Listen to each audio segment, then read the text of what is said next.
ക്യാൻസറിനെതിരെ പൊരുതാനായി Calicut city service സഹകരണ ബാങ്കും MVR cancer സെന്ററും സംയുക്തമായി അവതരിപ്പിക്കുന്ന ക്യാൻസർ ചികിത്സാ സഹായ പദ്ധതിയാണ് മാസ് കെയർ. വാർത്തകൾ തുടരുന്നു. ജാനു കുനിച്ചക്കൻ സ്മാരക ട്രസ്റ്റ് 20ാം വാർഷിക പരിപാടികൾ ഡിസംബർ 28-ന് എലത്തൂർ പുത്തൂർ സിന്ധു ഓഡിറ്റോറിയത്തിൽ നടക്കും. വാർഷികത്തിന്റെ ഭാഗമായി വയോജന പുനരധിവാസ കേന്ദ്രം ആരംഭിക്കുമെന്നും JK ട്രസ്റ്റ് സാരഥികൾ പറഞ്ഞു. ബഹുമതി നേടിയ 3 ആചാര്യന്മാരെയാണ് ആ സദസ്സിൽ വെച്ച് ബഹുമാനപൂർവ്വം ആദരിക്കുകയും ഉപകാരം കൊടുക്കുന്നു. അത് നമ്മുടെ മനുഷ്യാവകാശ കമ്മീഷൻ ചെയർമാൻ ബൈജു സാറാണ്. അതുപോലെ ആ പരിസരത്തുള്ള വയോജനങ്ങളായ സ്ത്രീകളെ കുറേ ആളുകളെ ആദരിച്ച് ഉപഹാരം കൊടുക്കും.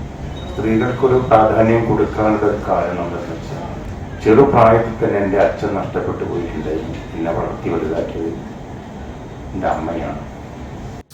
ജാനു കുനിച്ചക്കൻ സ്മാരക ചാരിറ്റബിൾ ട്രസ്റ്റ് 20ാം വാർഷികം കൊണ്ടാടുകയാണ്. ഡിസംബർ 28-ന് വ്യാഴാഴ്ച എലത്തൂർ പുത്തൂർ സിന്ധു ഓഡിറ്റോറിയത്തിൽ സംഘടിപ്പിക്കുന്ന വാർഷിക സമ്മേളനം സംസ്ഥാന മനുഷ്യാവകാശ commission acting chairman K. Baijunath ഉദ്ഘാടനം ചെയ്യും.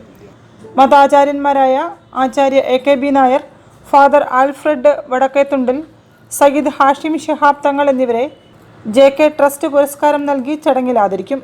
വയോജനങ്ങൾക്കുള്ള ഉപഹാര സമർപ്പണവും ചടങ്ങിൽ നടത്തും.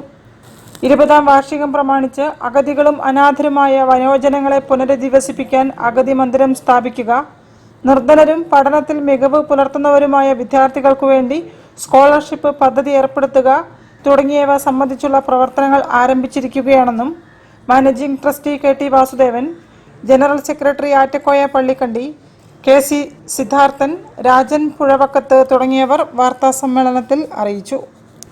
News bureau, Kozhikode.